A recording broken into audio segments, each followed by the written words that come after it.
Good evening, everyone. Welcome to episode 3 of our 2022 World War II lecture series. Thanks for tuning in tonight. We have guests, we have viewers from all over the Philippines. We have viewers from as far up as Apayao and Camarines, and in Visayas. We have viewers from the US, Rhode Island, Mr. Andrew Jones. From Hawaii, John and Ria Hoyt. Good evening, everyone. Good evening also to all our viewers on Facebook Live. Guaranteed, we're going to have a good lecture tonight. For those who would have questions, you can type in your questions. For those in Zoom, you can type in it in the chat box. For those in FB Live, you can type it in the comments section, and we'll try our best to ask all your questions to Mr. Scott tonight. And so there you go. We're very privileged to have our guest speaker tonight.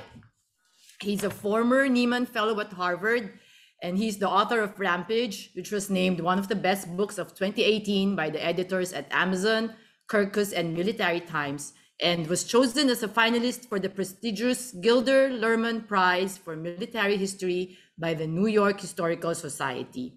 His other works include Target Tokyo, a 2016 Pulitzer Prize finalist, The War Below, and The Attack on the Liberty, which won the Rear Admiral Samuel Eliot Morrison Award. James lives with his wife and 2 children in Mount Pleasant, South Carolina. So without further ado, let me introduce our speaker tonight. He is Manila's beloved author. And his book was just the talk of the town when it got released here in Manila. It's an honor and a privilege to present our guest speaker for tonight, Mr. James Scott. Hey, Des, how are you doing? And thanks so much for having me on. And good evening, everybody in the Philippines who's tuning in this Saturday night. And of course, to all of our friends in the US who have gotten up early to catch this on a Saturday morning. So it's a real privilege and a treat to get to connect with everybody and to tell the tragic story of what happened in Manila almost 8 decades ago. I'm going to click on the share screen here so that we can get our presentation up. All right, and I think we are good to go. So American General Douglas MacArthur, driven from the Philippines at the start of World War II, famously vowed to return. And this is the untold story of his homecoming. The 29-day battle to retake Manila in February 1945 proved a fight unlike any other in the Pacific War. A bloody urban brawl that forced American soldiers to battle block by block, house by house, and even room by room.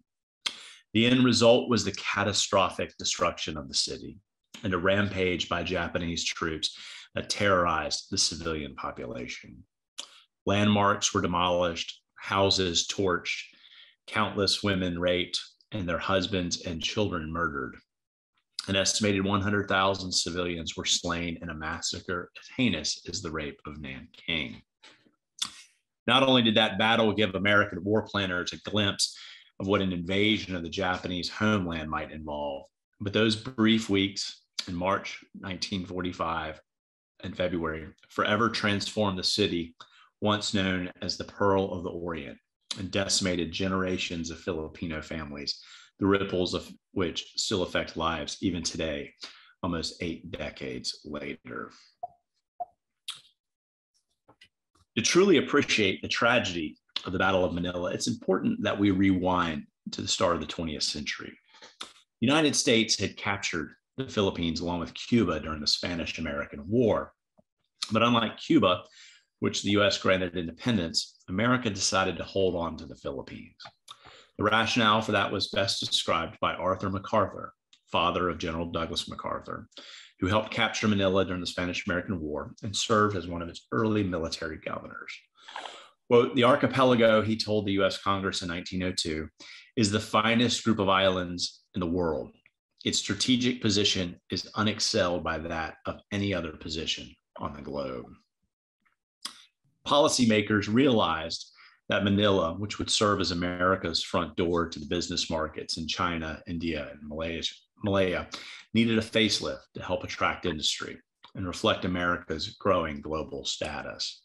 To spearhead that transformation, the U.S. recruited famed architect and municipal planner Daniel Burnham, who over the course of his career helped cities like Chicago, San Francisco, and Cleveland. He oversaw the redo of the National Mall in Washington, D.C., and designed Union Station, which is the big transit hub still in use today right there by Capitol Hill.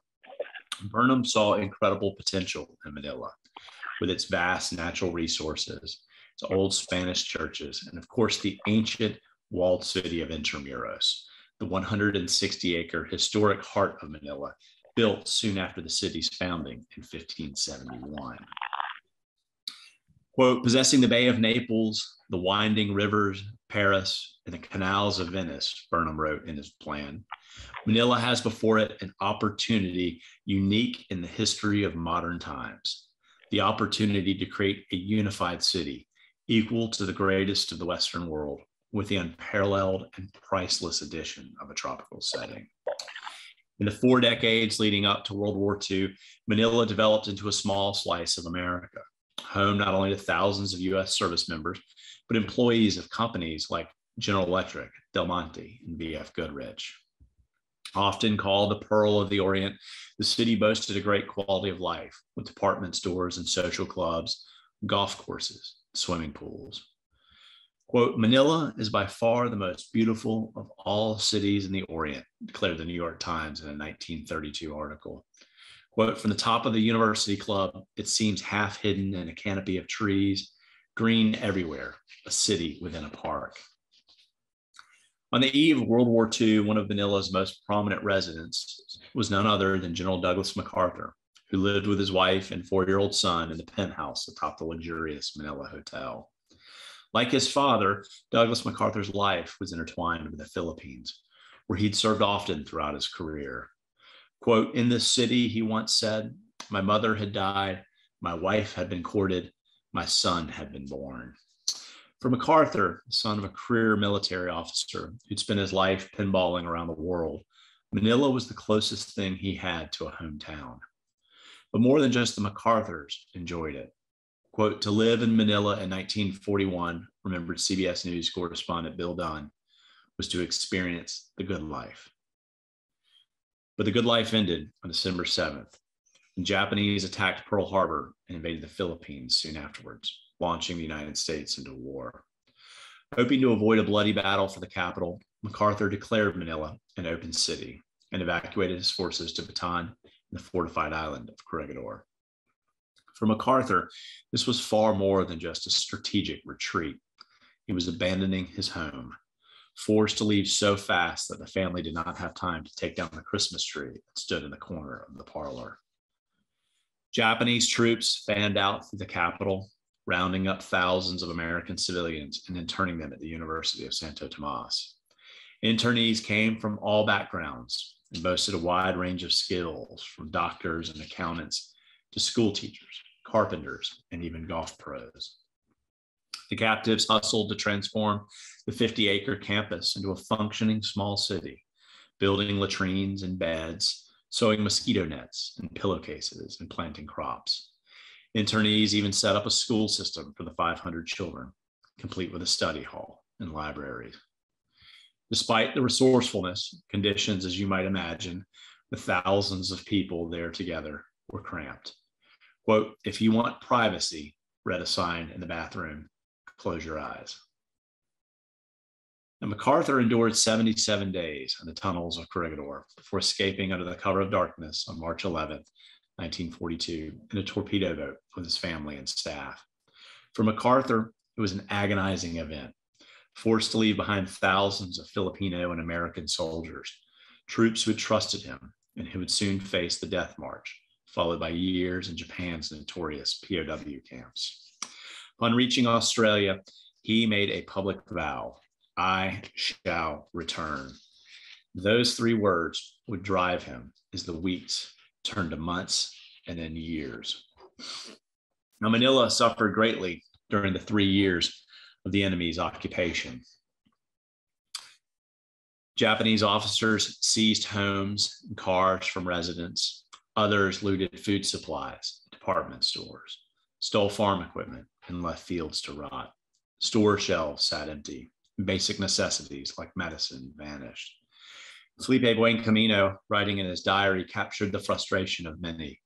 Quote, "What kind of an army is this that fights a war with pianos and nice residences?" As the years passed, Manila's economy collapsed and the social fabric began to unravel. An army of beggars flooded the streets, while others resorted to thievery, including the plundering of graves in search of jewelry, dentures, eyeglasses, and even clothing, anything that could be bartered or sold to buy a fistful of rice. Families unable to care for their children went so far as to abandon them to orphanages or even sell them. Starvation, meanwhile, ran rampant, claiming as many as 500 souls a day. Marciala Chauco, a Manila attorney whose diary captured the horror that many endured, described it best in a December 1944 diary entry when he wrote, quote, "Today we are living under conditions in which only the fittest among us can hope to survive." American families locked up behind the gates of Santo Tomas and other Manila area internment camps suffered equally. The earlier ingenuity that internees had shown faded as the daily caloric intake plummeted and starvation took hold. A medical survey conducted in January 1945 revealed that the average male internee had lost 51 pounds, the average female 32. To survive, desperate internees ate dogs, cats, pigeons, and even rats, which, as you can see from this diary entry here, fetched 8 pesos each on the camp's black market. Quote, "I was worried about a lump in my stomach," Louise Goldthorpe wrote in another one of her diary entries. "Then I realized it was my backbone." By January 1945, the nearly 3,700 internees starved to death at a rate of 3 to 4 a day. These 5 internees lost a combined total of 273 pounds. Quote, "We survived on hope," one of them said. Hope that American forces would arrive. And those hopes were rewarded on January 9th, 1945, when MacArthur's forces returned.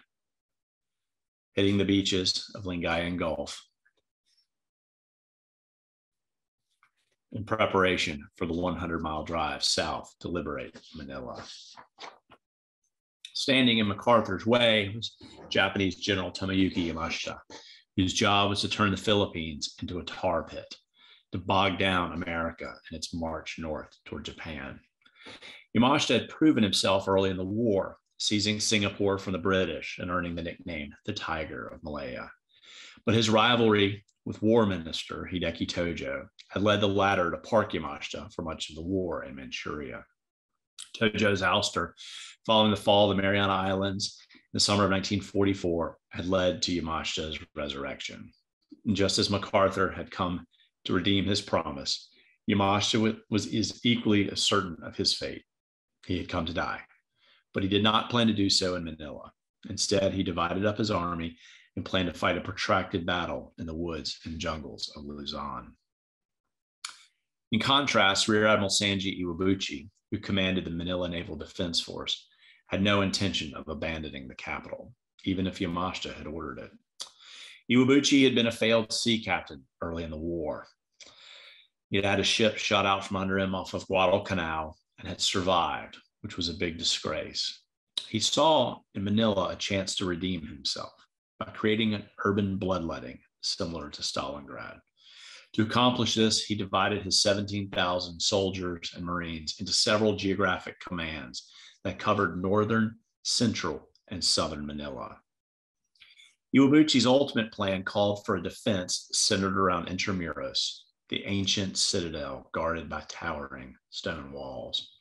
Around the walled city, Iwabuchi planned a perimeter of large concrete buildings, small fortresses really, designed to withstand typhoons and earthquakes. To make it even harder for advancing Americans, the Japanese barricaded the insides of buildings with desks, chairs, and bookcases. To further slow any enemy advance through the corridors, Troops built staggered walls like you see here, filled with dirt, leaving just enough clearance over which to toss hand grenades. Iwabuchi's forces likewise booby-trapped intersections.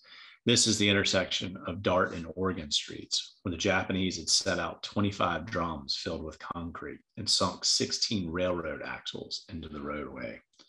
In addition, there are bombs and even a beach mine, all of which is covered by a pillbox with a machine gun in the top right-hand corner. This is a photograph of another Japanese tank trap. And you can see here what they've done is they've put two sort of vehicle bodies on their sides and sunk poles in the ground. And then all of it, of course, is anchored by a heavy cable attached to the tree there on the right. To take the city, American forces carved up Manila. The 37th Infantry and the 1st Cavalry would enter the city from the north. The 37th Infantry would cross the Pasig River near Malacañang Palace and then turn west and drive toward Intramuros, the waterfront. The 1st Cavalry would envelop Manila from the east, crossing the river farther south before turning toward the bay, a thrust that would essentially parallel the infantry. The 11th Airborne would come up from the south and close the city's back door. Now, MacArthur was convinced the Japanese would evacuate the city, just as he had done at the start of the war. The general was so confident of this fact that he and his staff began planning a liberation parade. Complicating the challenge for American war planners was the mix of intelligence. In early December, guerrilla messages reflected Yamashita's intention to leave. By January, however, those messages changed, pointing to the fortification of the city. Residents trapped in the middle grew alarmed. Quote, "Defeat is a bitter pill that the Japanese will not swallow," one resident wrote in her diary. "Defeat is the one thing that can make them turn into beasts." At 6:35 p.m. on February 3rd, the American cavalry rolled into Manila, prepared to liberate the city. In the northern suburbs, troops were greeted as celebrities. Nowhere was that more true than at Santo Tomas, where cavalrymen arrived around 8:30 p.m. that night. Internee Tressa Roca captured the excitement in her diary. Quote, "Before the men in the tanks knew what was going on, they were pulled out of them and lifted on the shoulders of our scrawny fellow internees. It was impossible to hold back the worshiping and joyous internees." That night, starving internees feasted on army rations, while American troops spoiled the children with candy. Frank Robertson, a reporter with International News Service, described just such a scene in his first dispatch from Santo Tomas. Quote, "One of the most unforgettable things was the slow smile of wonderment on the pale, tense face of a little girl of 4, tasting chocolate for the first time." Of course, many in the city were starving as well, and American troops throughout the battle would find themselves swarmed by hungry civilians, including this young Filipino girl clinging to a box of army rations. But the excitement over America's arrival proved short-lived. Iwabuchi gave the order on February 3rd, the same day that American forces rolled into Manila, to begin the planned destruction of the city. Incendiary squads swept through the districts north of the Pasig River and set fires and dynamited buildings. MacArthur's pilot, Dusty Rhodes, witnessed the scene from the air. Quote, "The spectacle was an appalling sight," he wrote in his diary. "Flames rising 200 feet in the air from the center of the city." Manila residents grabbed what belongings they could carry and fled. General Robert Baitler, commander of the 37th Infantry, described it best in his report. Quote, "We were powerless to stop it. We had no way of knowing in which of the thousands of places the demolitions were being controlled," he wrote. Big, modern, reinforced concrete and steel office buildings were literally blown from their foundations to settle crazily in twisted heaps. In addition, the Japanese blew all the bridges over the river, which divided the city. After destroying the city's northern districts, Japanese fell back across the river into central Manila, forcing American troops to cross the Pasig and begin what would prove to be an incredibly bloody urban fight. Block by block, American soldiers pressed deeper into the city, frequently slowed by the fortifications at intersections, which required troops to blast their way through adjacent buildings in order to attack the rear of a pillbox. Infantry Major Chuck Hens summarized it best, quote, "Gains were measured more by street intersections cleared than by city blocks secured." Just as perilous were the fortified buildings, where Japanese Marines used the higher floors to target advancing Americans. Quote, "The preferred solution was to use cannons to blast the upper floors to rubble and then move in," one infantry officer said. An equally favored alternative was to burn the building. When these wouldn't work, riflemen moved in to take the building floor by floor. One of the worst such battles occurred for Rizal Hall, as American cavalrymen inched room by room, their backs pressed against the walls, hurling grenades ahead to drive out the enemy. Finally, after 2 days, neither side quit, so both prepared to hunker down overnight inside the blasted building. That evening, around 1:30 a.m., American troops heard the Japanese singing. It's a scene best described by the infantry's report. Quote, "This commotion went on for about 45 minutes, culminating in a final burst of song and loud shouting, immediately followed by many reports of exploding grenades and dynamite charges. The cavalrymen continued to sit and listen in the dark. More grenades exploded, then silence.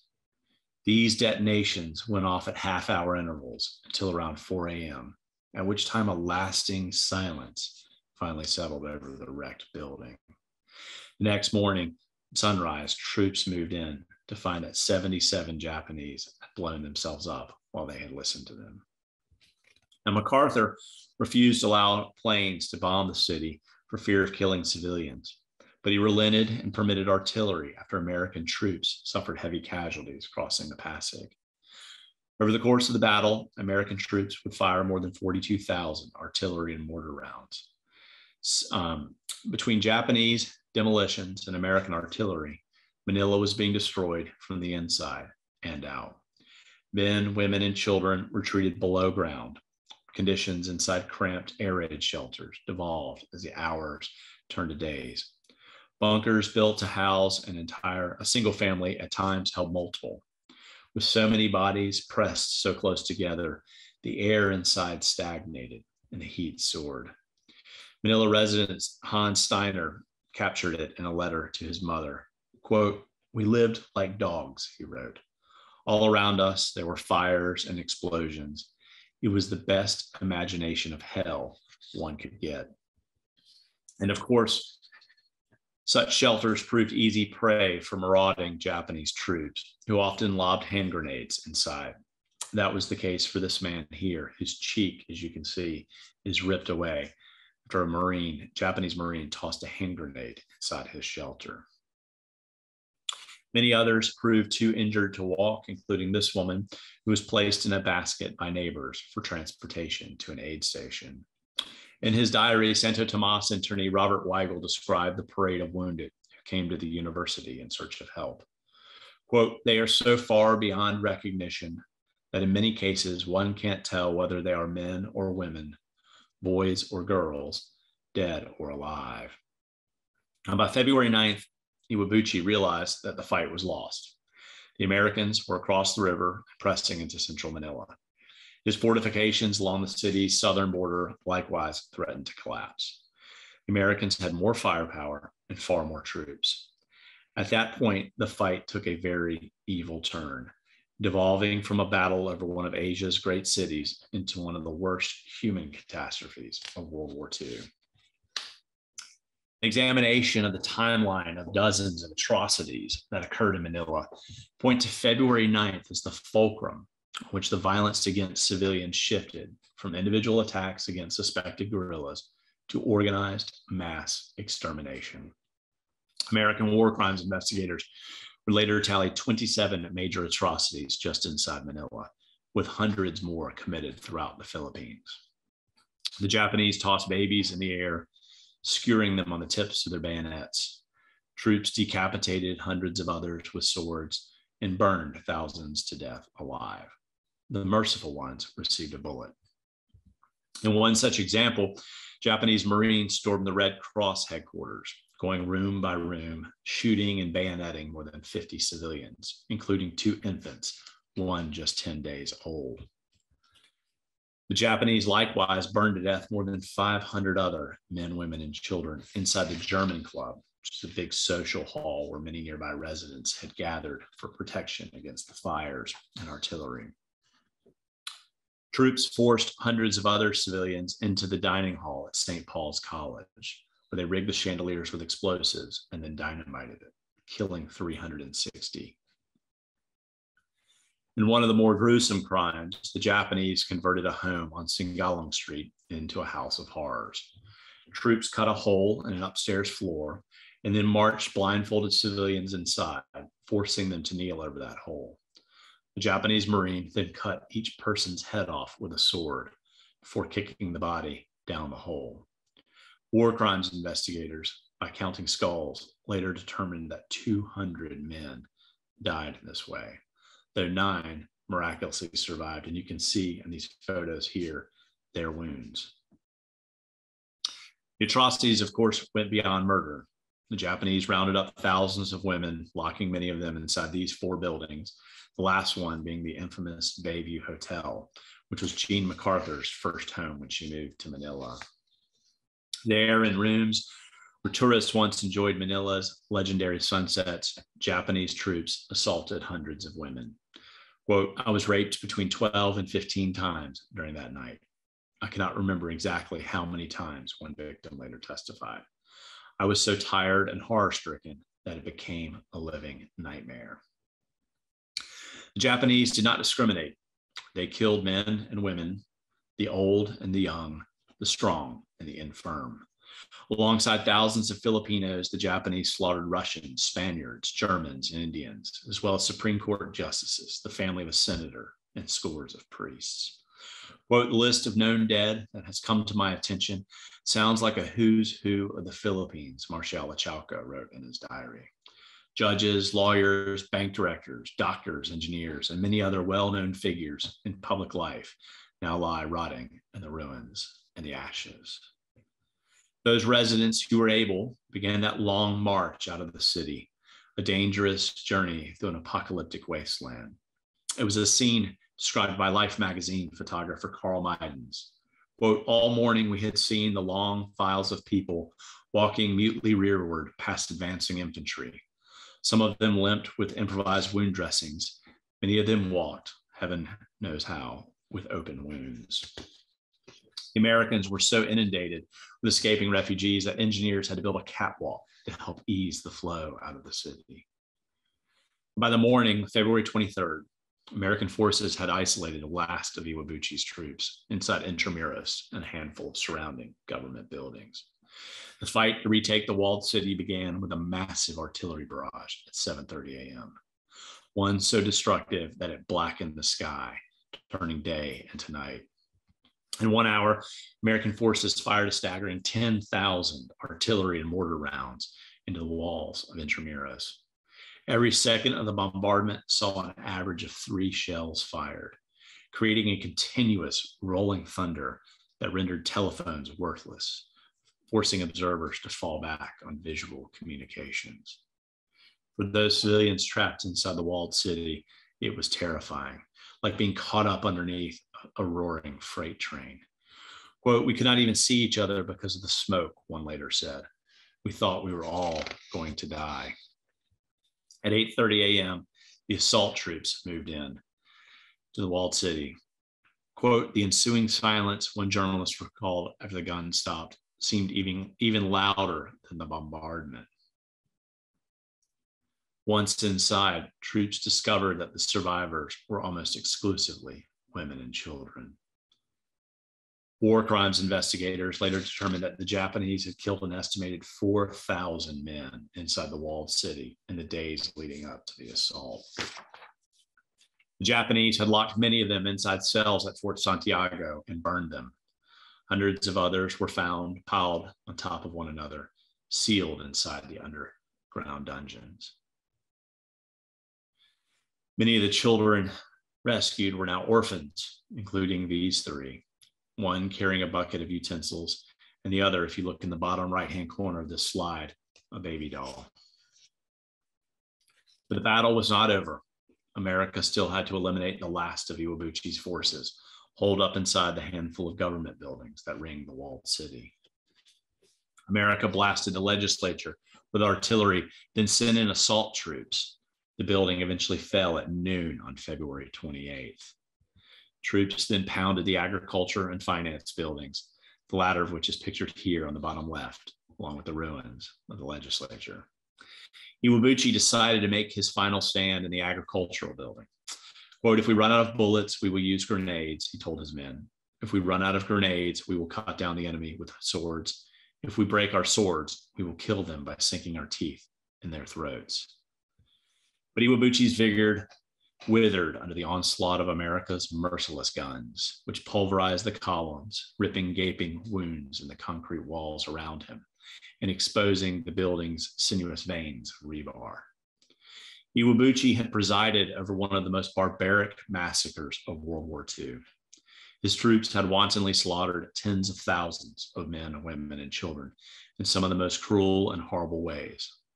Survival was not an option, and he knew it.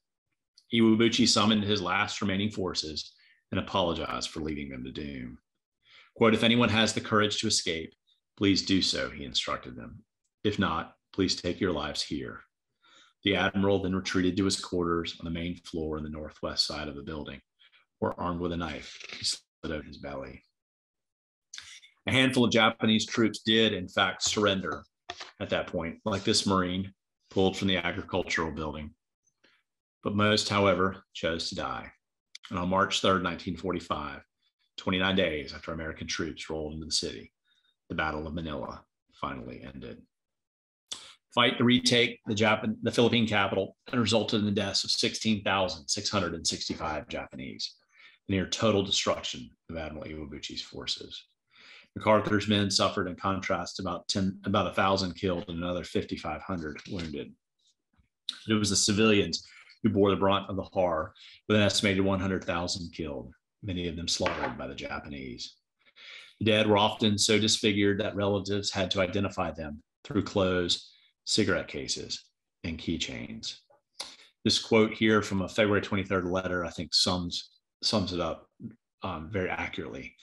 Quote, "The rape of Nanking is reported as a tame performance compared with what Manila has suffered in the past 3 weeks. The Japs have murdered wholesale and retail. To call them beasts would be to slander the beasts. To call them fiends would be to slander the fiends." Those who found remains were the lucky ones. Others would have no resolution, a sentiment best captured in a letter by Santo Tomas attorney John Osborne. Quote, "With a heavy heart full of pity, I have, during these recent days and weeks, observed the searchers, the seekers after lost loved ones. Daily they have gone out the España gate, hoping to find some trace of relative or friend, to change the dreadful uncertainty to certainty, that would be the certainty of death. First, they visit the site of the old home, now probably but a heap of ashes and broken walls, then to the homes of relatives and friends for news of the lost. Finally, they just walk the streets, looking at the dead, who today are numerous." Over the city of Manila hung that awful stench of death. Worse than the smell, remembered Infantry Major Chuck Hen, was the taste of death, which settled on the tongue. No amount of spitting, he recalled, could clear it away. The battle for Manila had destroyed 613 city blocks, an area containing 11,000 buildings, ranging from banks and schools to churches and houses. More than 200,000 residents were left homeless. A post-war American survey estimated that the damage to Manila by today's figures would run more than $10 billion. Of course, beyond the structural losses were the cultural ones, from historic churches and museum paintings to statues and priceless literary works. And of course, the economy was in shambles, a sentiment best described by Santo Tomas attorney A.V.H. Hartendorp. Quote, "The manager of one of the Manila oil companies, and speaking of rebuilding his plant, stated that he would have to begin again at the beginning with a land survey. More than anything, however, was the incalculable loss of the nation's precious human capital, made up of visionaries like Dr. Nicanor Reyes, founder of Far Eastern University, who'd once offered so much to the future of the Philippines until his murder on February 9th by the Japanese. Just as destabilizing in the long run were the deep wounds left in so many nuclear families, exemplified by a child's loss of a mother or father and a lifetime of memories. Amid this sea of destruction, MacArthur returned to the Manila Hotel to find his own home in ruins. Gone was his vast personal library, his father's Civil War mementos, his son Arthur's baby book, a loss that crushed Jean MacArthur. Quote, "You wanted to know about my apartment at the hotel," she wrote in a letter to a friend. "Of that, as well as everything else I know in Manila, it is gone." General Yamashita remained elusive until the end of the war, when he walked out of the mountains and surrendered. He was put on trial in the fall of 1945 in the first war crimes trial in all of Asia, accused of failing to control his troops. Yamashita blamed everything on Iwabuchi, even though evidence showed he was in touch with the admiral throughout most of the battle. Furthermore, Yamashita was no stranger to such horror. His troops had killed thousands of Chinese after the fall of Singapore, while his chief of staff in the Philippines had played a critical role in the rape of Nanking. Over the course of 32 days, the Battle of Manila was replayed before a panel of 5 judges and a total of 16,000 spectators who jammed into the courtroom, which is now at the U.S. Embassy in Manila, sitting shoulder to shoulder each day to watch the war crimes trial. A parade of 286 witnesses, doctors, lawyers, teachers, and nurses, testified about what happened to them or their loved ones. Yamashita was convicted on December 7, 1945. His dogged defense lawyers appealed his case all the way to the United States Supreme Court, but ultimately lost. On February 23, 1946, in a sugarcane field 40 miles south of Manila, Yamashita, stripped of all his decorations and even his officer's uniform, was hanged. Yamashita's execution did little to provide the solace for the victims, many of whom would battle years of physical torment. Others wrestled with emotional wounds. Scores more struggled to understand the barbarity inflicted upon them. Quote, "It was just total hatred and savagery," recalled survivor Johnny Rocha. "You cannot explain it." Nearly a half century after the battle, survivors formed an organization, the Memorare Manila 1945 Foundation, dedicated to preserving the story of the civilian sacrifices during the city's liberation. To memorialize those killed, the organization erected a statue in Intramuros, which I'm sure many of you have probably seen, of a weeping mother cradling a dead infant, surrounded by other dead and dying figures. The inscription on the base of this monument provides a powerful epitaph. Quote, "This memorial is dedicated to all those innocent victims of war, many of whom went nameless and unknown to a common grave, or never even knew a grave at all, their bodies having been consumed by fire or crushed to dust beneath the rubble of ruins. Let this monument be the gravestone for each and every one." That concludes my presentation. Thank you all very much. Let me remove my share. Okay. Thank you, Jim.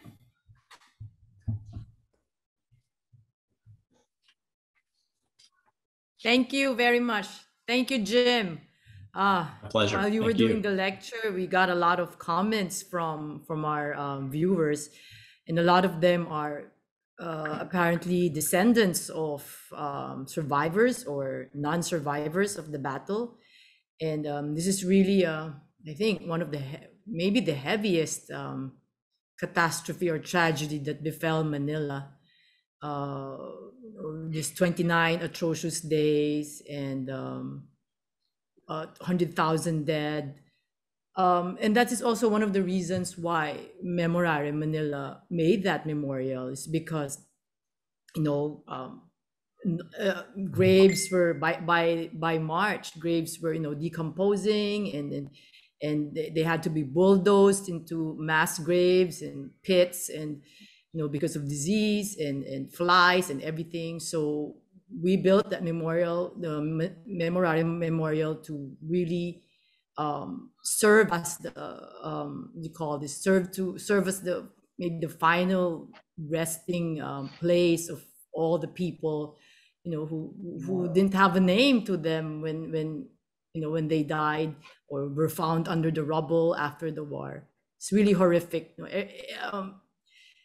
Rampage, I guess, James, is we have to thank you for Rampage really brought attention to the Battle of Manila. This is a horrific event which nobody knows outside of Manila.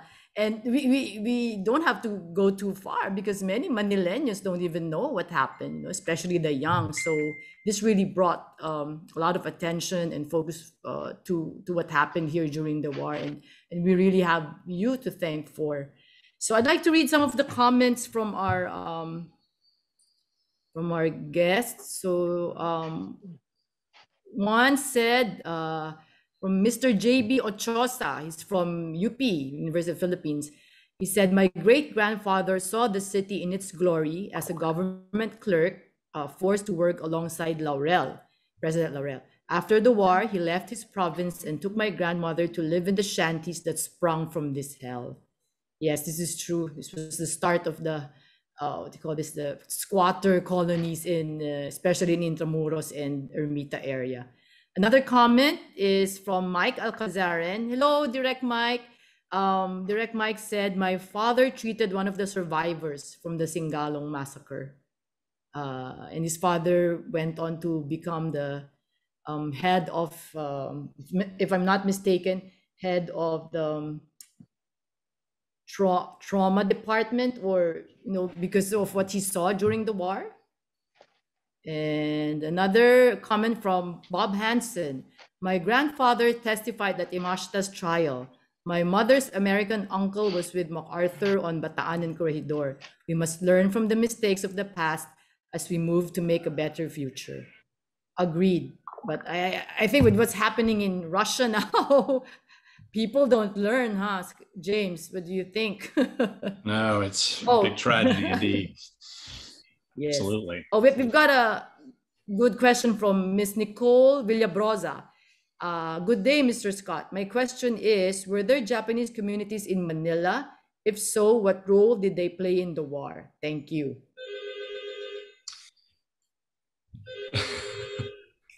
There were. My phone's ringing. Sorry. No, you're fine. Well, this is how it goes live. Sorry for that. There were. Yeah, this is the beauty of Zoom these days, right? So there were Japanese communities in Manila, of course, and throughout the Philippines. And so and during the occupation, a lot of those Japanese families stayed here. However, by the time Yamashita arrives and they're preparing for sort of the final climactic battle for the Philippines, there was a huge effort to remove Japanese civilians from the Philippines and sort of repatriate them back to Japan. And so literally ships, were brought in, civilians loaded up and all taken out. So there was a real effort, I think, to spare the lives of those Japanese civilians, particularly the Japanese women and children. A lot of the old folks, Jim, that I have talked to, one is my mother-in-law. She said that a lot of the bazaars here and retail shops were owned by Japanese before the war. And my mother-in-law said, my mom was so hurt when she saw I forgot the name, the Japanese owner of that bazaar in Japanese uniform during the war. Because Filipinos are a friendly lot, and these guys were all their friends, and then they find them in uniforms after. So it was just very hurtful for them. That was pretty common. I mean, I read accounts of people who said, that their family's gardener who'd been Japanese showed back up and, dressed in uniform and things like that. So there was a lot of that throughout Manila and throughout the Philippines in general. And then some accounts even said that Quezon had the Japanese gardener before the war. So nobody knows if he was sent here as a spy. All right. Very Another easily could have question. been. Yeah. Yeah. And very good spy too, penetrated Quezon, huh? Another question from Angela Singyan. Has there ever been a comparison between the devastation of Dresden with the one of Manila? Good question. Has there ever I been a will tell you this. comparison? There's not, but I can give you a brief one really quick. Dresden, of course, was sort of emblematic of the air campaign in Europe, very comparable to what happened to Tokyo, literally a week after the Battle of Manila ended, when America burned Tokyo. But Dresden actually, only about a quarter of Dresden's fatalities were about 25 to 35,000 total. Years ago, those numbers, of course, for propaganda purposes and things like that, Germany had put out numbers of 200,000, et cetera, et cetera.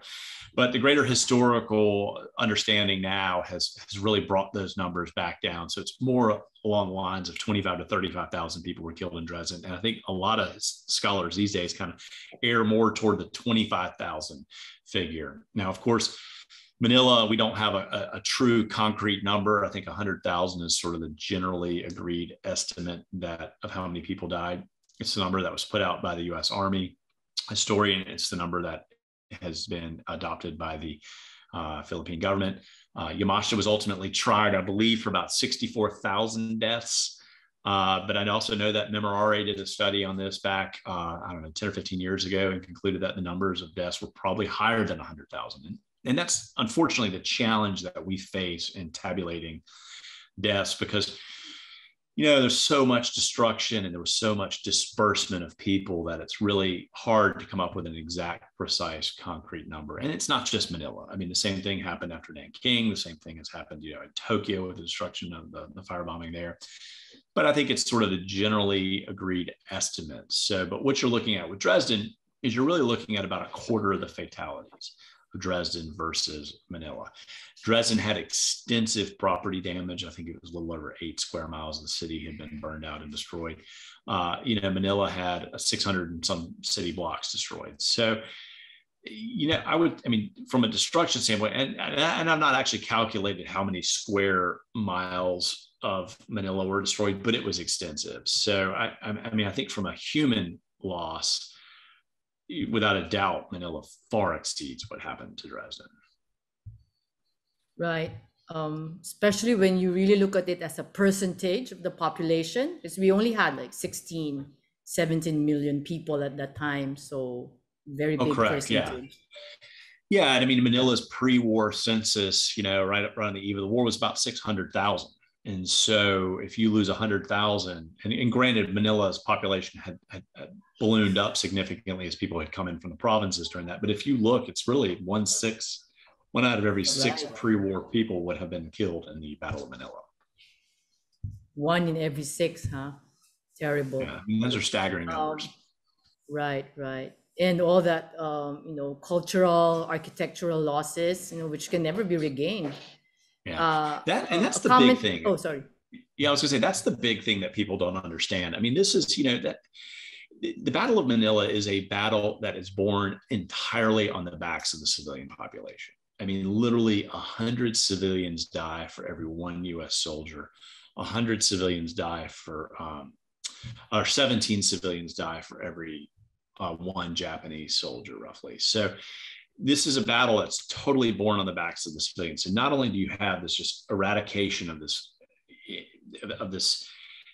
human capital, and it's a multi-generational thing. I mean, and conflicts like today, for instance, if you look at America's wars in the Middle East, I mean, we are largely sending our what we call military-aged males or young men off to fight. And so the tragedy of war is born largely by one demographic, one age group, if you will. The Battle of Manila affected everybody. I mean, it affected children all the way up to grandparents. And so you had this multi-generational wound ripped into so many families. And of course, you on top of that, you lost this amazing human capital. You lost your inventors, you lost your doctors, you lost your political class, but you lost your mothers, your fathers, your grandparents, your children. So that, I mean, that's one of the huge things that's so important, I think, to understand about the Battle of Manila, and what makes which makes it such a tragedy, and which is why I think it resonates so much still today in Manila, is that it had this just huge blast to it. Beyond that, there's the cultural losses. And so, I mean, yes, I mean, houses and banks and things like that, but look at the records lost. All of the birth certificates at PGH are destroyed, the death records, all the weather data going back that had been started to be collected by the Jesuits to help understand climate and typhoons and things like that were lost. The artwork, the archives, and the museum pieces. I mean, so you really, it's a crushing loss of heritage too. Right. Agree. And what you said about, families dying, it's really true from many who I've talked to. They would always say, my grandmother, my aunt, and my uncle died. It's not just my grandmother, period, or my aunt, or just, it's always like many members of the family gone. And there's one comment here from Felix Pintado. Thank you for telling this story. See, I lost 4 family members during the battle. My grandfather, 2 uncles, and an aunt. So this is the example that you gave, like groups of people and not just one. And there's a nice question here. I was going to throw out one more. I see, we've got my good friend Bob Hansen on here as well. I saw, and Bob said that for years, the Battle of Manila was the talk of every Sunday meal. Like it constantly circled back for years and years afterwards to this tragedy. So that ripple effect, continues out. Right. One comment here is so nice. It said, Manila just lost, what was that? Hold on, let me check. It was a beautiful comment. Sorry. Manila lost its soul, which will never come back. Yeah, very sad. Yeah. There's a nice question here, James. Hold on. NHK, the Japanese network, is running a series now which examined documents showing the emperor did not agree to what the military generals were doing. Does this match with your research, Mr. Scott, especially with regards to the Philippines? Yeah, I don't think we have a true understanding yet exactly of Hirohito and his role. I mean, even books like Herbert Bix's book that came out that sort of won the Pulitzer Prize a number of years ago and sort of was presented as a sort of the definitive account of him. Having read the whole part of it on World War II, I still think there's a lot of questions there. And so, and there's a lot of tug of war still over the narrative of his involvement in World War II. And I think one of the big questions, or one of the big points was, if he was strong enough of a leader to stop the war, why was he not a strong enough of a leader to stop it before it began, or to intervene along the way? And so there's really no doubt that, I mean, Japan was a tightly controlled power structure where power rested just in a handful of individuals, sort of the senior military leaders and they were the ones that drove it, and that he was definitely more of a weaker voice there. And also you have to look too, I mean, Japan had this huge history of killing and assassinations of people who got in the way of, the military and things like that. And so I don't think it's wrong to say that Hirohito was a weak leader in that. But I don't think he was one of those leaders really who would have, I don't know. I don't think he was at a level where he would have gotten into the nuts and bolts of what really went on in the Philippines, so to speak. I mean, I don't think what happened here concerned him to the level of a larger strategic tactical level. Mm-hmm. Kind of a rambling answer, but it's kind of all over the place on that. So. Yeah. Maybe he was in his lab examining those marine creatures, right? I mean, there's a lot to be said about that. I mean, there's a lot to be said about that. I mean, he's not an interested military person. I mean, and there's a lot wrapped up in the desire of him and his family to preserve the imperial structure in Japan. Exactly. which could have been easily knocked off. I mean, and I mean, if you look at Japan's history, I mean, take, for instance, Admiral Yamamoto as the architect of the attack on Pearl Harbor. It was one of the few people who really was like, you know what, let's not go to war with the United States. It's a terrible idea. I mean, there were fears he was going to be assassinated for saying such things. So and like literally his senior aides were going to bed at night with handguns in case they were going to be shot. I mean, so it was really just this group movement toward the conflict, and if you got in the way of that, people got assassinated. So and Hirohito was weak, there's no doubt about that, and he was not involved in the nuts and bolts of each individual campaign and things like that. But all of this in the end was done under his name. I mean, that's the important thing to remember. Right. I mean, all these things happened under him, and and in the end, of course, he escaped punishment for it all. Right. For me, this is just my opinion. He got off too easily for me. Yeah, no, scot-free, actually. He did. He totally did. And I think, there was a realization in the United States that in order to control Japan in a post-war setting and you had to leave at least a skeletal political infrastructure in place in order to operate through to rebuild Japan and to hopefully tear down the institutions, some of the institutions at least that had led to war. And had you done away with the emperor, it might have created just a catastrophic social unraveling that the U.S. was not in a position, nor did it have the energy or desire to want to have to deal with immediately after fighting this big war. So that's true. And MacArthur was afraid that it might lead to a civil war. That's why he needed Hirohito. Yeah, he needed to work within that framework. And I think, that comparison has been used in looking at the American occupation of Iraq. When America came into Iraq and disbanded the military and put out, all these, senior military leaders to pasture, it led to an insurrection and, a big guerrilla war that tied down American forces for years and years. And with what's happening now, everybody's afraid that there's going to be a World War III. Hope not. We pray and hope not. There's another question here, James, from Michelangelo Yoder. What is your opinion based on documents, other evidences? Is the U.S. Armed Forces responsible for the destruction of the structures in Manila, as said by present-day anti-U.S. Filipinos? The destruction of probably more of the properties. That's what he meant. Yeah, no. Yeah, some of them, yes. I've looked at, America fired about 40,000 artillery rounds in the Battle of Manila. And I've looked at the artillery maps that are on file in the National Archives, and you can see exactly where all those rounds were aimed for the most part. And the majority of them were aimed at really just a handful of things. Literally, the walls of Intramuros took about a quarter of those. About 10,000 rounds went into destroying the walls in order to open them up for troops to get in on February 23rd.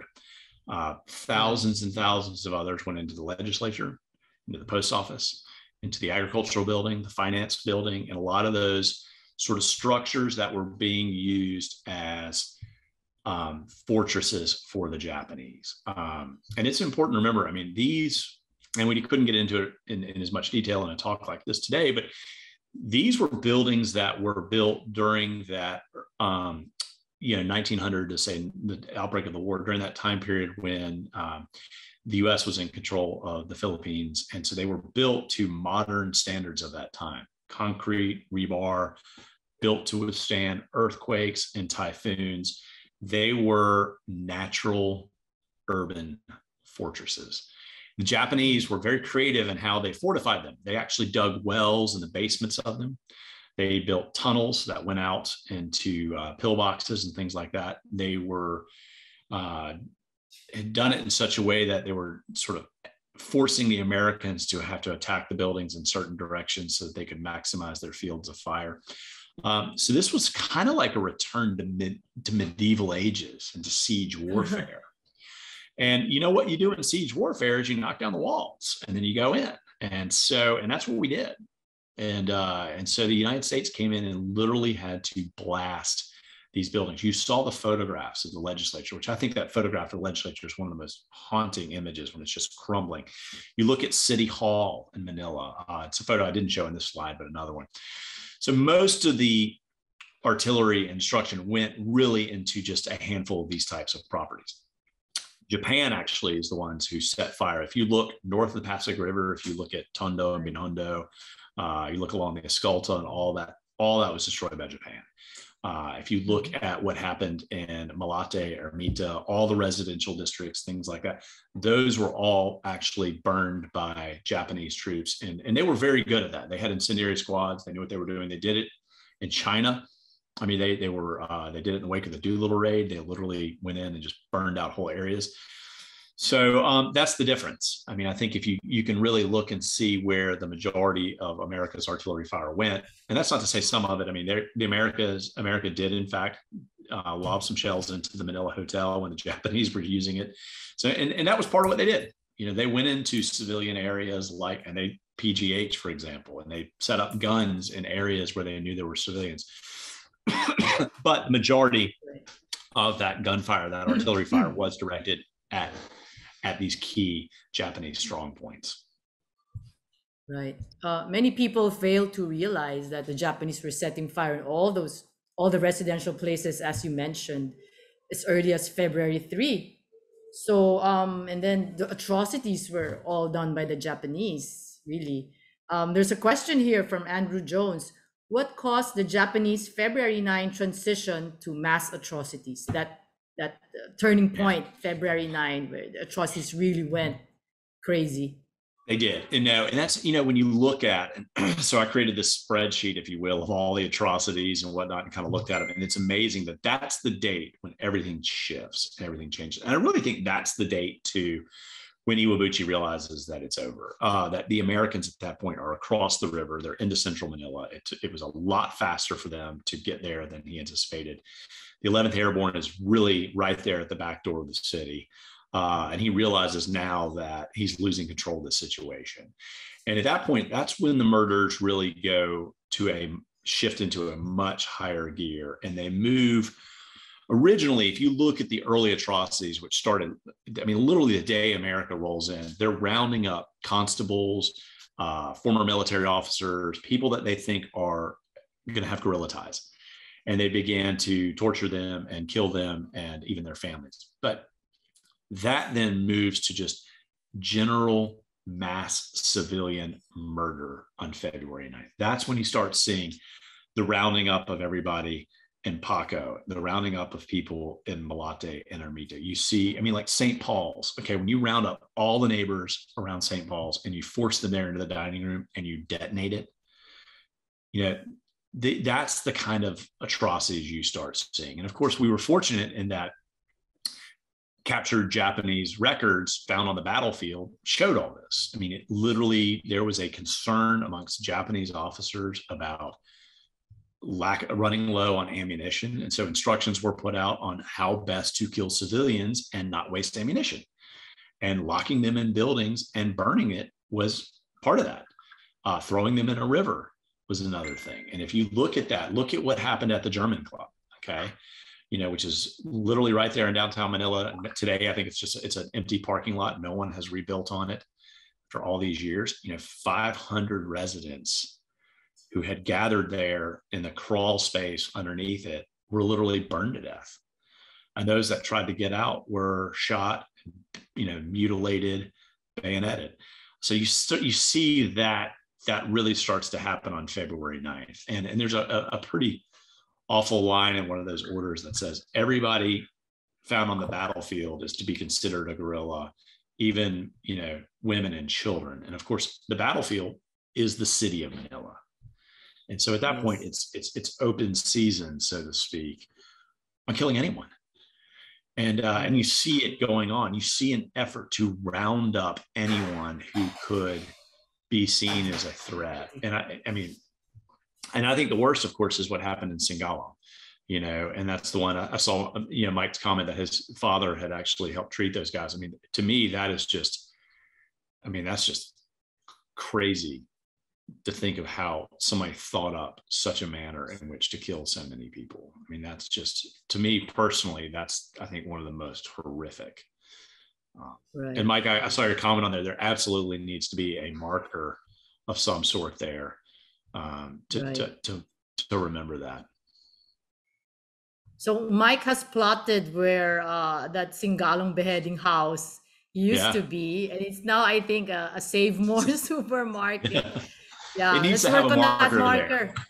Right, Yeah. let's work on that marker. We'll write to NHCP. We have submitted a list of places that don't have markers yet, and we'll include this. Oh, this is a nice question from Patrick John Tabar. Hello, Mr. Jim. I was just wondering, was there any evidence or records showing that these systematic killings were done under the influence of drugs, or were they just bloodthirsty? Yeah, nothing in there about drugs that I saw. I mean, but Not as yet. I mentioned a minute ago, this was ordered. I mean, this was not like, there was an effort afterwards to say, oh, it's just some trapped troops. It was this orgy of violence, etc. No, this was calculated. I mean, these people were led. They were told what to do. They were told how to do it, and they were ordered to do it. I mean, this was not haphazard. This was not sort of a burst of craziness. I mean, this was directed violence against civilians. Right. Imagine to round up, like they round up around 2,000 people at Plaza Ferguson, right? So imagine to do that. There's some system to it, huh? Yeah. Rounding up 600 people, there's a system to it. And I so remember when I read your book, one of the things that struck me was in all of the accounts or in all of the testimonies, they were saying that the worst part was that they could hear the Japanese laughing. Yeah. Right, Jim? Yeah. So yeah, and I remember one of the things, if you look at the Singalong House, and again, I go back to that because that one just haunted me. I mean, when I was working on the book, and 9 survivors of that account, and so, reading their testimonies about that, it's just, and they said that they could smell when they went into that room with the Japanese. They're blindfolded, right? And so they're marched up these stairs into this room. They're ordered to kneel down, and they could smell 2 things. You could smell wine from the Japanese, and you could smell blood. And because when you've decapitated that many people and you down in that room below, a few of the survivors said, I mean, the floor was literally, I mean, like you could stick your hand and it was liquid. It was inside the blood there. I mean, it was like deep with blood, and you could smell it, sort of that iron rich metallic smell of blood. And of course the Japanese were cheering bonsai and things of that nature. So it's a pretty gruesome thing. One point I'll also make too is that one of the best things MacArthur did is on February 17th, literally the battle is just 2 weeks underway, and the reports of atrocities are starting to come in to his headquarters and things like that. And so he orders all atrocities to be investigated. And it's probably one of the most important orders, I think, in the war, because it sets in motion this chain of events that when the battle ends, American war crimes investigators, literally an army of them, fan out through Manila, and they begin taking testimony from the survivors. And a lot of this testimony is done in field hospitals. It's done bedside on cots and things like that. Photographers are brought in to photograph wounds, which is how we have a lot of the images you saw today. Sketch artists are brought in to make maps and things like that of where the atrocities took place, to sort of do all that.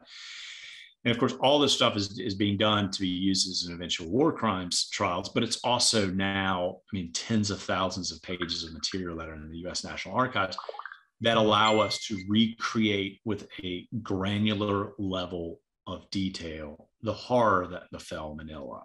And it's very rare. Like, we don't have this for the rape of Nanking. We don't have this in the aftermath of Singapore and Hong Kong to this level, or in the wake of the Doolittle raid. But yet here in this one case, we have massive testimony from the people who survived of exactly what this horror was like. And I think that's a really important thing for historians going forward, looking to examine what happened in Manila. agreed. James, this is my question. When you first, read the testimonies of the witnesses or the survivors, how did you feel? It was about 3 years of work. So I spent the better part of a summer in Washington in the National Archives copying these records. As I told you, I mean, they were just bankers boxes and bankers boxes of these things. So I'd go up for a week out of work, and I can copy. I use a digital camera, and so I can copy about 4,000 pages a day. And then I would use Adobe Acrobat to sort of compile all those documents into PDFs that I could use. And so I spent the better part of the summer going up there. And I think in the end, I digitized in the ballpark of around 65,000 pages of records. Wow. And then I had to read all of them. And so that took months to just read through all of them. And so then I built a database in order to track them, because, when you're reading about all these accounts, you've got to come up with keywords and things to kind of, or if you find a great quote, if you don't keep track of it, you'll never find it again. So yes, so true. but it was emotionally numbing after a while. I mean, I was horrified and all that, and so I remember when I first turned the book in, I kind of got desensitized to it, and my editor called me up and he's like, "I can't finish this. It's just so bloody that we ended up trimming some of that out to make it readable, because as a historian you want to cover everything. And because there's so much documentation, you can cover everything with so much detail that, I had to kind of go back and sort of rethink how we were going to tell some of the atrocity stories. Instead of saying, I'm going to tell all 27, maybe I'll tell 7 of them, and I'll I'll sort of cover the others through just description and whatnot, because it was so awful. I mean, it's just, it's horrendous. And when I was writing the book, I really was adamant too. I wanted to use as many quotes from the survivors as possible, because I just think it's more powerful for you, the reader, to read it directly from the mouth of somebody, the testimony of somebody who survived it, than it is for me to paraphrase it. So I really wanted to use this as a way to give voice to those survivors. Right. It's really when we have members, survivor members in Memorare, and I remember Tita Isabel Wilson telling me about her experience at Bayview Hotel, and that she said good thing she was she was alert enough, because when the Japanese came to her and was tugging at her and saying daraga daraga, that means virgin virgin, and she said no, married, she said, but then she was really dalaga, so then that kind of spared her. I can't really imagine the horrors that the survivors and the victims went through. When you read it, it's just like a fiction, huh, James? A sci-fi thing, or something that that won't happen to you, or it's kind of that stuff. It happens to some other places or some other people, but not to you or your country. And it's time that all the Filipinos know about this. So for all the viewers, thank you for tuning in, and let your family know. There are a lot of nice comments, Jim, about their families and their families' experiences during the battle. So we'd like to read some of them. But first, this question: are there records of Japanese soldiers during the said battle having doubts, or in Filipino we call it nakokonsensya, or your conscience is haunting you? Were there, because of their actions, were there records, or did all of them just kept the Japanese soldiers who survived, did they just keep quiet? Or there weren't many that survived, for starters. Yes. Only a few hundred really survived, and most of those who survived were those who were found on the battlefield who were left for dead, because they were so wounded that because the Japanese were going, if commanding officer was supposed to kill a subordinate who was wounded rather than allow them to be captured. And so a lot of these that were found were people who were assumed to be so bad off that they were not going to survive, and therefore wasn't worth wasting a bullet. And so, but the Americans patched them up, and in fact interrogated them all. And I read all the interrogation reports. I think about 500 of them total. Most of these individuals denied any involvement whatsoever in the atrocities. Now, that said, there are other records, and there were a number of trials of Japanese officers, not just in Manila, but in surrounding provinces, Batangas and places like that, where they had committed these types of atrocities. And in those accounts I read, you see a couple of things. You definitely see more indication that these were ordered. I mean, one guy testified, and I think it's in the book, that they were given a quota for how many civilians that had to be killed and decapitated.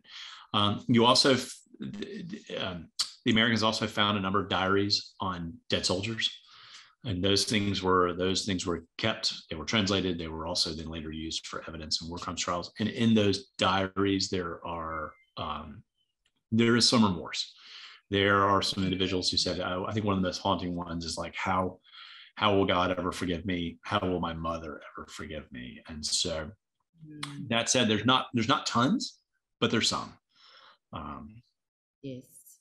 War really is stupid, said Boy George. Quote from Boy George, war is stupid.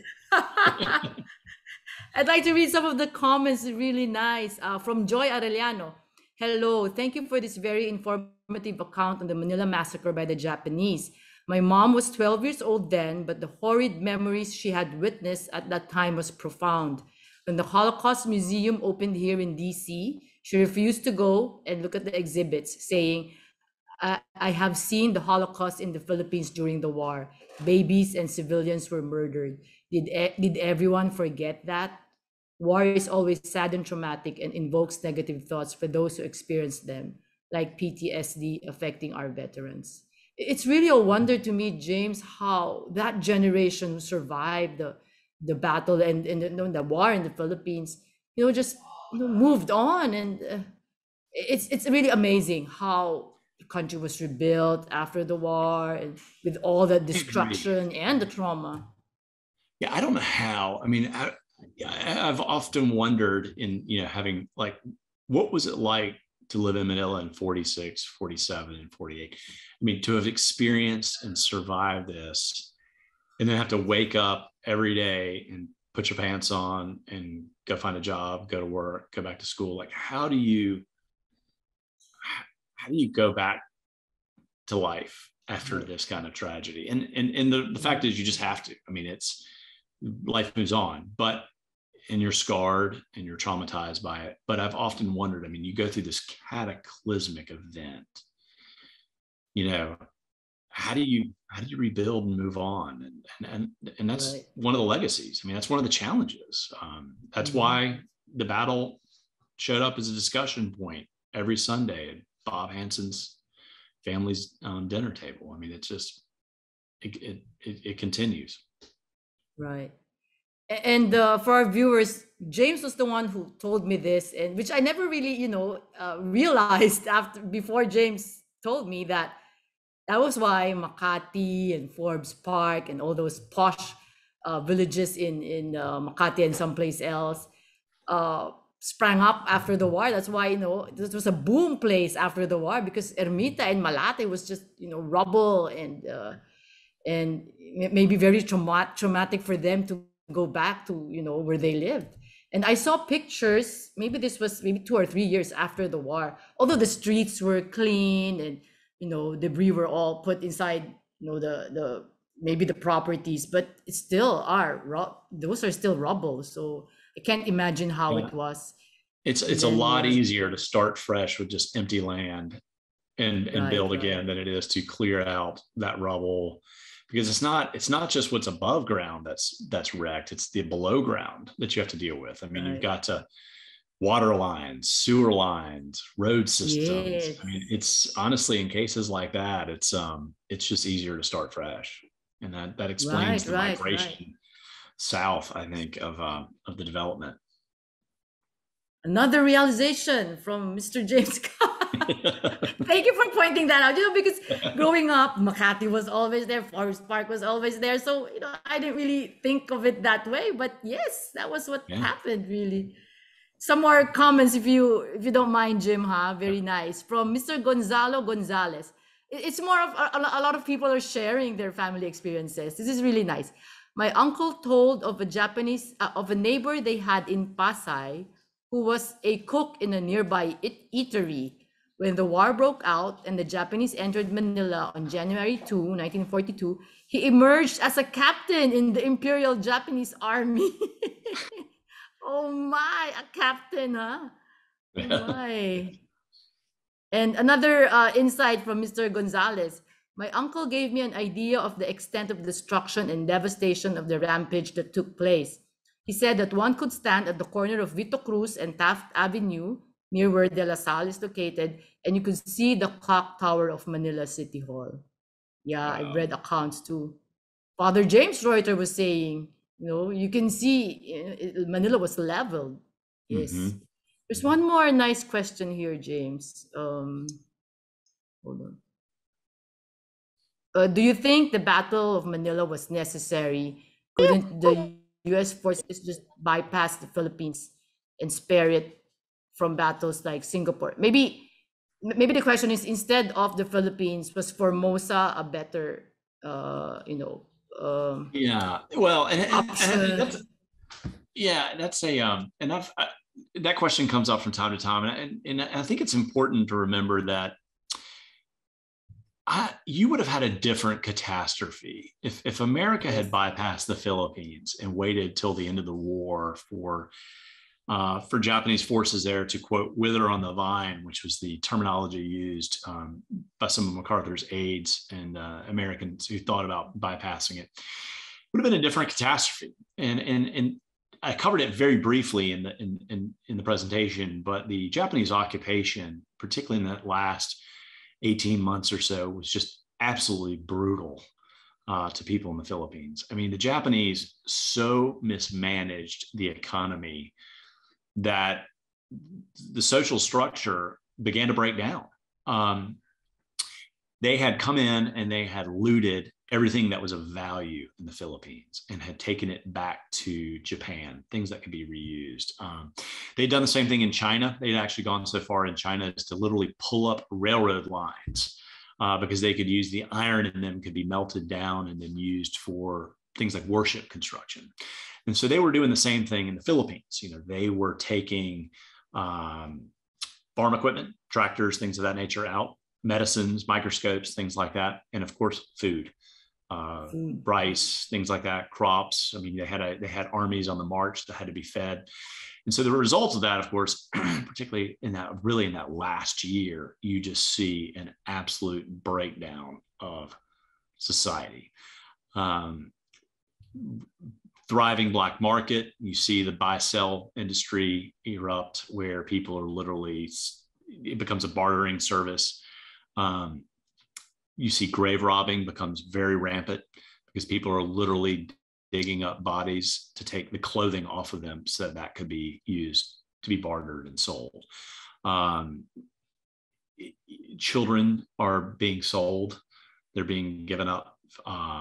There's a line actually in a intelligence report from August of 1944, an American intelligence report that had come out that said conditions in Manila had gotten so bad that it was more expensive to buy a hog in Manila than it was to buy a child.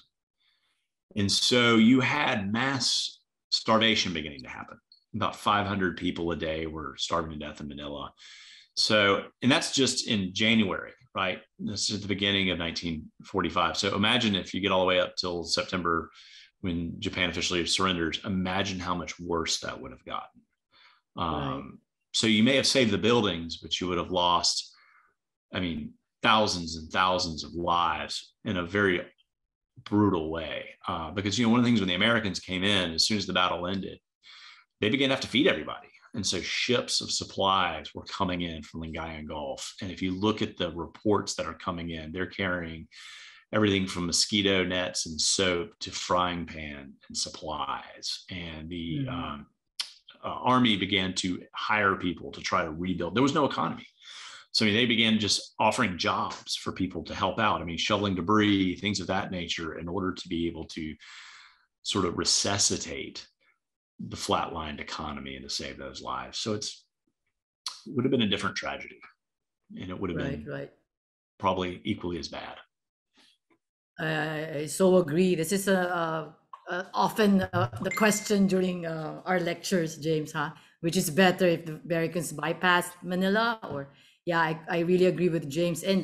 And at this time there were around 250,000 or maybe more Japanese soldiers, were fending for themselves. So getting food from the people.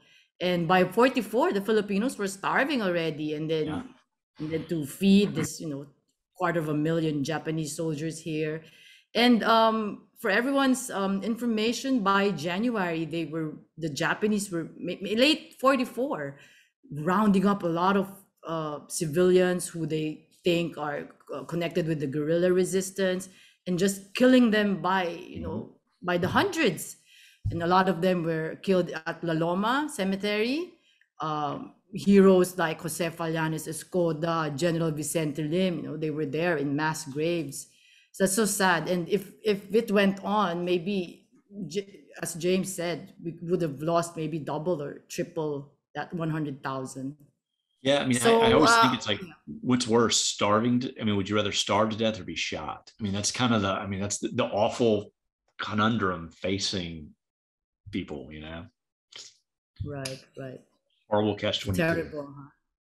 So the best quote from Boy George: "War is stupid."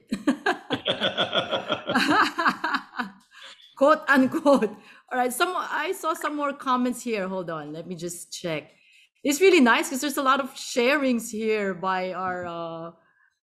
Oh, maybe one last question, Jim, from uh, Bob Fabros. Although you said this earlier, but maybe one last question. I'm just curious. How much? Well, you said how much time, but what was the significant challenge to the research of your book? The most significant challenge. So I'll tell you, I was, not to sort of talk about what I did earlier, because I think I've kind of covered the whole archival component of it. But, once I'd sort of finished the archival component, I wanted to explore it on the ground in Manila. And so I came over to the Philippines. I wanted to sort of marry the archival research with research on the ground. And so when I came over, I was really lucky that there were a number of Battle of Manila survivors who really wanted to show me what it was like. And one of my favorites, who sadly has passed away, was Jim Linton. It was just a jewel of a man. And Jim literally made it his mission to drive me around Manila and show me everything. But he also he said, I really want you to understand the Battle of Manila through the perspective of what it was like for my family. And so we set out one day in Manila to walk the path that his family took to escape the Japanese and try to find shelter. And so we set out and we made our way to PGH. And Jim was able to get me inside because, you're not normally allowed just to roam into a hospital. And we were able to get inside and find the elevators.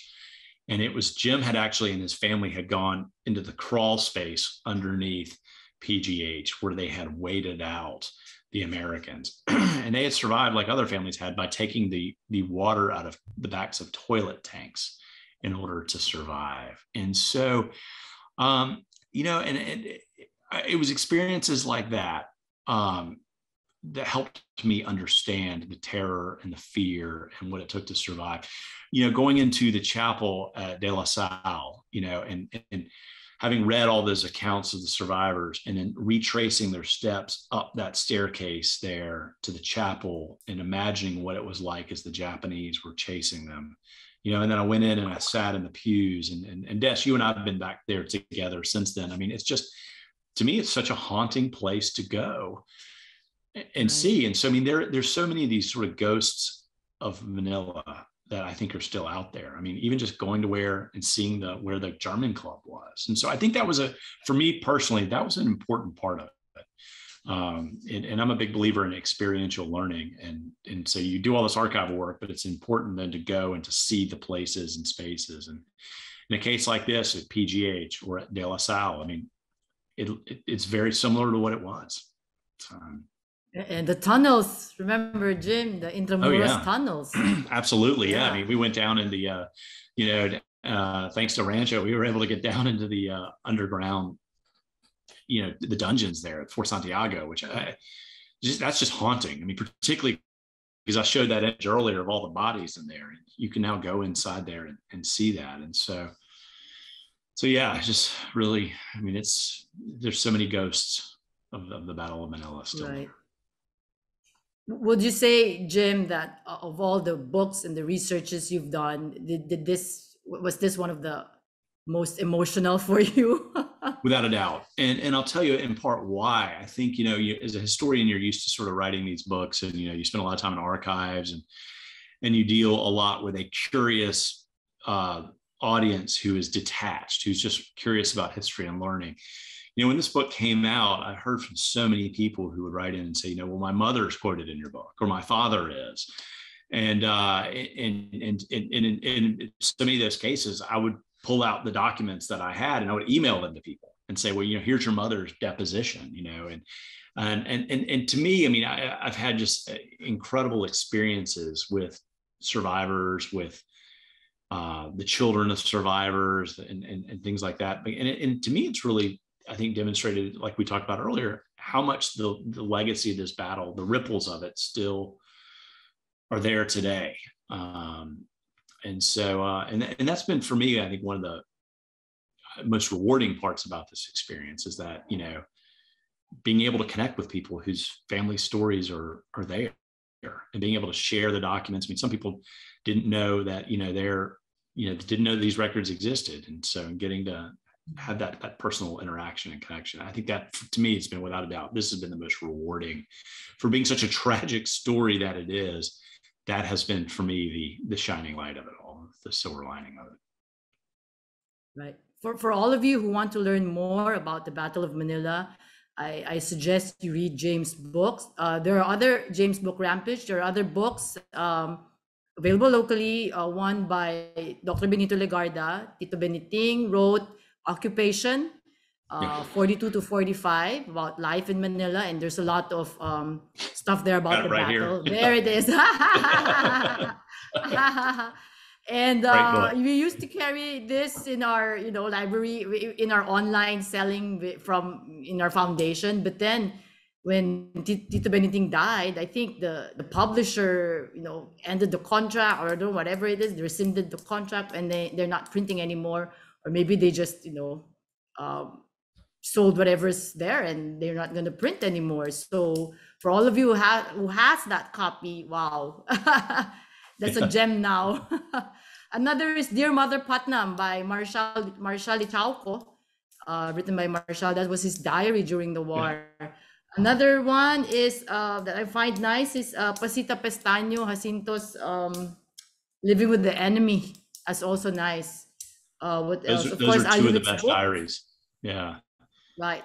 Aliwit's book, By Sword and by Fire. And there are a lot of locally available books as well for all who want to learn. And for those who want to, get a feel of, this is always a thing with me when I go to the Memorare Memorial, even though how many times I've been there, you just feel something really touching, especially when I read the epitaph there.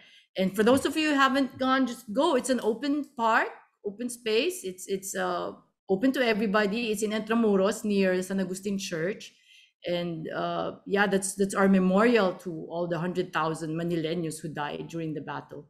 So thank you, Jim, for this very insightful presentation. And this is very timely as we commemorate now the 77th anniversary of the battle. So the whole month of February till March 3 is the 77th anniversary. And that's it. Many of our survivors have passed on. So it's really up to us to bring these stories to our youth and spread this. And I hope all of our viewers, thank you. There's a lot of thank yous in the comment chat box, James. Thanks, everybody. Thank you very much. This has been another wonderful lecture, and everybody just enjoyed, I'm sure. And thank you for all who watched from up there in Apayao till down in Iloilo and Cagayan de Oro. But before we go, some announcements. Next episode, or episode 4, will be on Bataan and the Bataan Death March. Our guest speaker will be Cecilia Gerlan of the Bataan Legacy Historical Society. And then here is our second quarter schedule.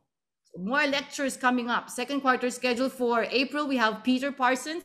We will talk about his dad, Commander Chick Parsons, and the Spy Squadron missions. So these are the missions that resupplied our guerrillas, with ammunition, guns, uniforms. That's why when you see pictures of our guerrillas, like in the late 44, 45, they were already in uniforms, right?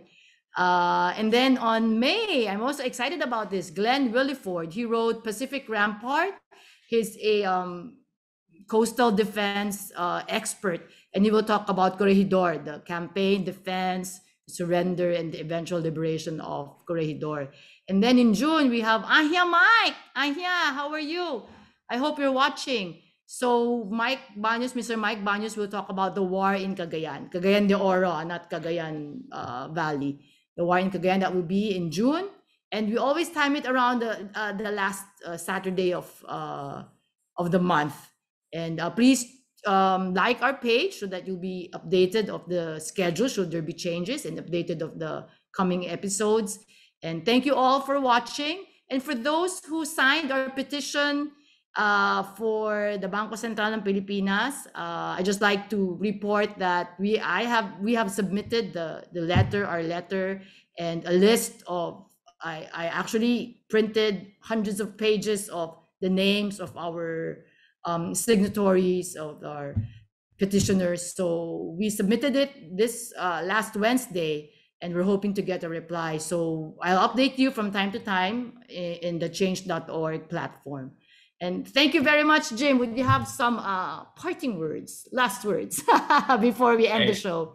Absolutely. Listen, I just want to say a big thank you to everybody who tuned in on a Saturday night to learn a little bit about history.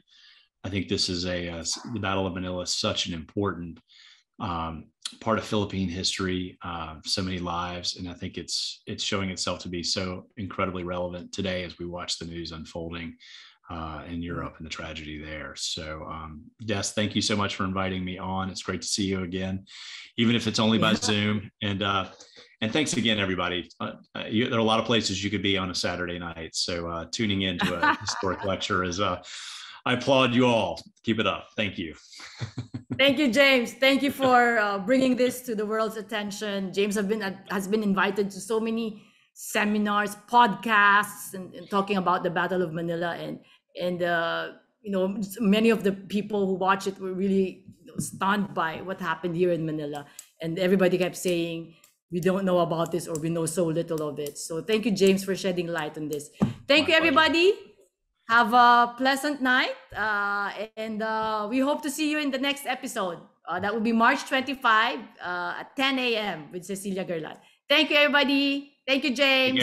Bye.